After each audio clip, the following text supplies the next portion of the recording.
Hanizha says, is it okay for my mother to go to Hajj alone?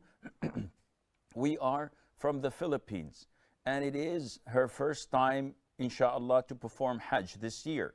She will be accompanied by a Sheikh and together with friends. Now, the issue of performing Hajj without a male mahram, there are difference of opinion among scholars. The vast majority prohibit this. But let us not look into the different opinions of scholars. Let us go back to the Quran, to the Sunnah. An authentic hadith. The Prophet said, ﷺ, it is not permissible for a woman who believes in Allah and the Day of Judgment to travel without a male mahram. A statement so beautifully put by our Prophet ﷺ. Now, the Prophet said to travel. Maybe Hajj is included, maybe it's not. Any type of travel is prohibited without a male mahram. This is what the Prophet said ﷺ. Okay, then let us look at what happened after the Prophet said this. A man stood up among the companions after hearing this instruction from the Prophet ﷺ, the prohibition of a woman traveling without a male mahram. So he said, "Oh Prophet of Allah, my name was selected to go on an expedition for jihad. I'm going to fight in the cause of Allah with army so and so. But my wife went for Hajj." So the guy is in a dilemma. The Prophet ﷺ said to him, "Go and catch with your wife. Catch up with your wife." Which the scholars looked at the hadith and said, you don't have to be a rocket scientist to understand this. The Prophet did not ask him, ﷺ, is your wife young or old? The Prophet did not ask him to explain whether she was beautiful or ugly. The Prophet ﷺ did not ask him whether she was alone or with a trustworthy companionship, like a sheikh or other friends and women. The Prophet did not inquire, which means that the ruling is for all.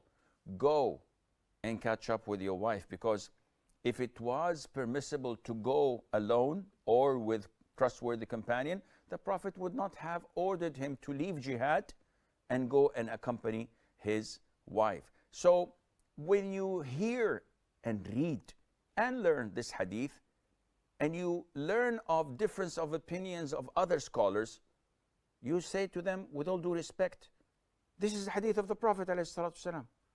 They said, yeah, but Umar ibn al-Khattab, may Allah be pleased with him, sent the mothers of the believers, the wives of the Prophet ﷺ, to perform Hajj. So every woman had her mahram with her. Where does it say in the hadith that they did not have mahrams? Not only that, Sauda bint Zum'a, may Allah be pleased with her, she was among the mothers of the believers that would never have traveled out of Medina, period. They would say, okay, there's another hadith where the Prophet told us that there will come a time when a woman travels from Aden to, in Hadramut, or to Sana'a in Yemen, etc., alone. Okay, the Prophet is telling us about something that would happen in the future, not that he's approving of it. Imagine that the Prophet, when he tells us about the coming of the Dajjal, is he approving of it and saying that this is a good thing? Or rather, he's telling us about a prediction of something that Allah told him that would happen in the future. So when you come with this clear evidence from the hadith of the Prophet ﷺ, and you find that there are different opinions of scholars, you raise your hat to all the scholars and say, with all due respect, I only follow the Quran and the Sunnah, especially if the Sunnah is crystal clear. How dare I follow Tom, Dick, or Harry when the hadith is crystal clear? I appreciate their ijtihad. I appreciate what they had said. But the majority follow the hadith of scholars. And the hadith is crystal clear So I believe that this is not permissible for your mother to go.